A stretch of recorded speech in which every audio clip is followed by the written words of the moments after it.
ԱՄՆ նախագահը հայտարարել է, որ Թայլանդի եւ Կամբոջայի իշխանությունները համաձայնել են դադարեցնել սահմանի վիճելի հատվածներում դեկտեմբերի 6-ից վեր սկսված ռազմական գործողությունները։ Սպիտակ տան ղեկավարի խոսքով երկու երկրի առաջնորդները կվերադառնան հոկտեմբերին Միացյալ Նահանգների եւ Մալայզիայի մասնակցությամբ ստորագրված խաղաղության համաձայնագրին։ Նրանք պատրաստ են խաղաղության եւ Միացյալ Նահանգների հետ առևտրային գործակցության, հավելել է նա։ Գործարքը ըստ Դոնալդ Թրամփի պետք է արդեն ուժի մեջ մտած լիներ։ Այնուհանդերձ տեղեկություններ են ստացվել, որ առավոտյան Թայլանդ-Կամբոջա սահմանի տարբեր հատվածներում մարտեր են եղել։ Բանգկոկը եւ Փնոմպենը միմյանց են մեղադրել հրադադարի պայմանավորվածությունը խախտելու համար։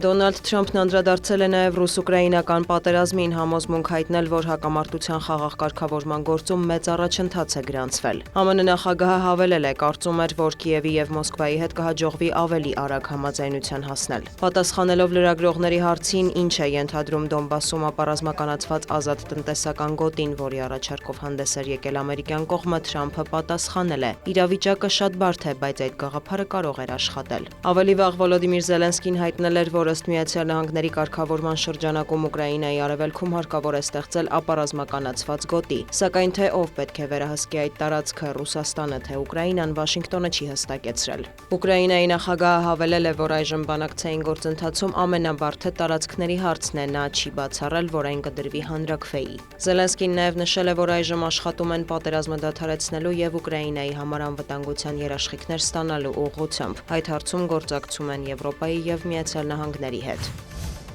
Կիևից հայտնել են, որ Ռուսաստանի զինված ուժերը գիշերը ավելի քան 450 անօդաչու թռչող սարք եւ 30 հրթիռ է արձակել Ուկրաինայի ուղղությամբ։ Վոլոդիմիր Զելենսկին հայտնել է, որ հիմնական թիրախը եղել է երկրի էներգետիկ համակարգը, ամենամեծ վնասը կրել են Օդեսայի մարզը եւ հարավային շրջանները։ Հազարավոր ընտանիքներ մնացել են առանց էլեկտրաէներգիայի, կան վիրավորներ, Սումիում բնակելի կառույցին հարվածի հետևանքով կին է զոհվել։ Ռուսաստանի պաշտպանության նախարարությունն էլ հայտնել է, որ անցած գիշեր ուկրաինական 41 ԱԹՍ է խոցվել։ Թիրախում են եղել Վորոնեժի, Ռոստովի, Վոլգոգրադի եւ այլ մարզեր։ Հաղորդվում է, որ Բելգորոդի մարզում կան վիրավորներ, Սարատովում էլ 2 մարդ զոհվել է։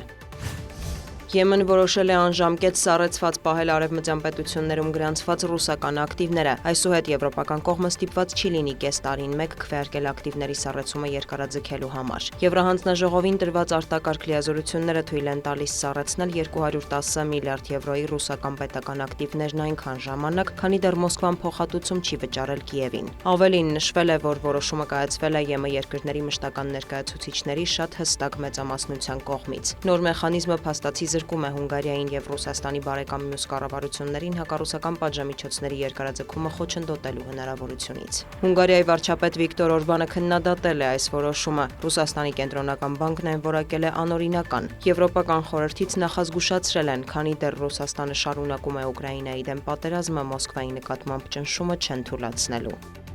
Դիանա Գասպարյան, լուրեր։